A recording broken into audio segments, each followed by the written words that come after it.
عبادت کی ایک روح بتائی حضور نے، لب لباب کہیے اس کا، وہ کیا ہے؟ دعا۔ الدعاء مخ العبادہ، الدعاء هو العبادہ۔ حضور کی یہ دو احادیث بہت سادہ، بہت مختصر۔ دعا ہی عبادت کا جوہر ہے۔ مخ کہتے ہیں ہڈی کے اندر جو گودا ہوتا ہے وہ مخ ہے۔ گودا جو ہے عبادت کا وہ کیا ہے؟ دعا۔ توحید فی الدعا کیا ہے؟ صرف اللہ کو پکارا جائے گا۔ اور شرک فی الدعا، جس کو بھی پکاریں گے آپ مدد کے لیے اس کو آپ نے معبود بنایا ہے، کسے باشد۔ یہ مسئلہ سمجھ لیجئے، لا تدعو مع اللہ احدا، اللہ کے ساتھ کسی کو مت پکارو۔ حضور نے فرمایا کہ جوتی کا تسمہ بھی مانگنا ہو تو اللہ سے مانگو۔ اللہ نے تو دروازہ کھولا ہوا ہے، جو چاہو مانگو،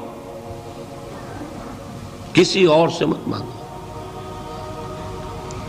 دیکھیے ایک علمی مسئلے اور ہوتے ہیں، یہ جو روحانیات کا معاملہ ہے، عالم ارواح میں کیا صورت ہے، ارواح صرف کہیں اللہ کے پاس کسی کولڈ سٹوریج میں ہے یا اس کا اس دنیا سے بھی کوئی تعلق ہے، یہ علمی مسائل ہیں۔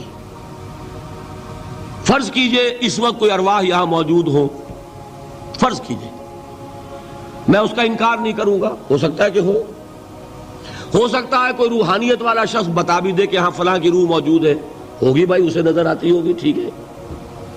یہ بھی ہو سکتا ہے کہ کوئی شیطان جن ہو اور وہ دھوکہ دے رہا ہو کہ میں فلاں کی روح ہوں، ہو سکتا ہے کہ نہیں؟ لیکن یہ بھی ہو سکتا ہے، وہ بھی ہو سکتا ہے، مجھے اس سے بحث نہیں۔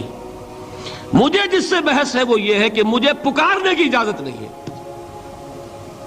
ہوا کرے، کسی کی روح موجود ہوا کرے، مجھے میرے رب کی اجازت نہیں ہے کہ میں اسے پکاروں۔ مدد مانگوں گا اللہ سے، دعا کروں گا اللہ سے، استغاثہ کروں گا اللہ سے، تکلیف کے لیے دہائی دوں گا اللہ کی۔ اب اللہ جس سے چاہے کروا دے، کسی روح کو بھیج دے، کسی فرشتے کو بھیج دے، مجھے کیا ہے؟ مجھے آم کھانے ہیں، پیڑ نہیں گننے۔ فلاں روح نے آگے کام کر دیا، کرے بھائی، میرا کام بننا چاہیے۔ اور فرشتہ آ گیا، اس نے کام بنا دیا، کرے، مجھے کیا غرض ہے اس سے، میرا کام بننا چاہیے۔ میرا مسئلہ یہ ہے کہ مجھے پکارنا ہے صرف اللہ۔ اللہ کو اس کی بھی قدرت ہے، کسی کو نہ بھیجے، نہ کسی روح کو بھیجے، نہ ملائکہ کو بھیجے، بغیر کسی کے جو چاہے کر دے۔ اللہ کا مرضی ہے، وہ چاہے کسی روح کو بھیج دے، کسی فرشتے کو بھیج دے، مجھے اس سے غرض ہی کوئی نہیں۔ مجھے تو اپنی تکلیف کا دور ہونا مطلوب ہے، اس کے لیے میں پکاروں گا۔ سمجھ رہے؟ دیکھیے میں سادہ ترین کر رہا ہوں مسئلہ، عبد القادر جیلانی کی روح یہاں ہے یا نہیں، حضور کی روح انور یہاں ہے یا نہیں، یہ تو علمی مسئلہ ہو گیا نا۔ یہ فرشتے یہاں ہیں کہ نہیں، کوئی اختلاف ہے؟ میں پکار سکتا ہوں اسے کہ بھائی ذرا میرا کام کر دینا ہے؟ یہ کروں گا تو شرک۔ موجود ہیں کرامن کاتبین ہے کہ نہیں؟ موجود ہونا نہ ہونا یہ مسئلہ علمی۔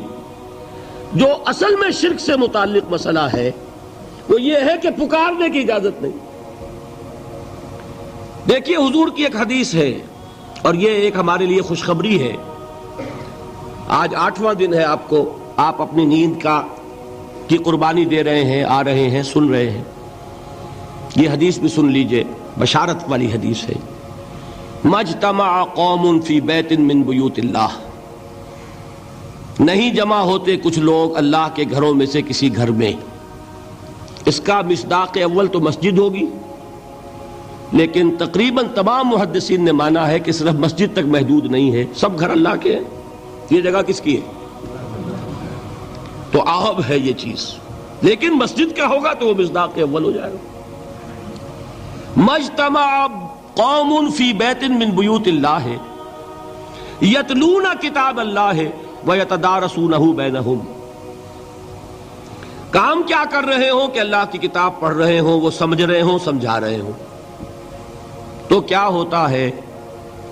الا نزلت علیہم السکینہ، ان پر اللہ کی طرف سے سکینت کا نزول ہوتا ہے۔ وغشیتہم الرحمہ، رحمت خداوندی انہیں ڈھانپ لیتی ہے۔ وحفتہم الملائکہ، فرشتے ان کے گرد گھیرا ڈال لیتے۔ وذکرہم اللہ فی من عندہ، اور اللہ ذکر کرتا ہے ان کا ملائکہ مقربین کی محفل میں۔ دیکھو تم کہتے تھے یہ انسان بڑا گھٹیا ہے، میرے وہ بندے اس وقت میرے گھر میں جمع ہے صرف میرے کلام کو سمجھنے کے لیے۔ اللہ فخر کرتا ہے اس میں، ذکر کرتا ہے اللہ۔